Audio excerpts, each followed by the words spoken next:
is a testament to the Franco-American alliance of our Revolutionary War, an alliance that still stands today. Americans will never forget the first Hermione not only delivered Lafayette, but also a promise of freedom and the spirit of liberty shared by our countries. USS Mitscher, this is the Hermione. Thank you for those kind words.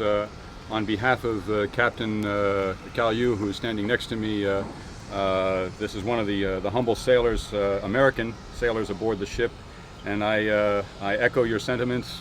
We are proud to have achieved, after 17 years of tremendous effort on the part of a small group of people, to build this boat and to bring her here to acknowledge this day with you is indeed a great honor, and we look forward to visiting the American people as we make our way up the coast.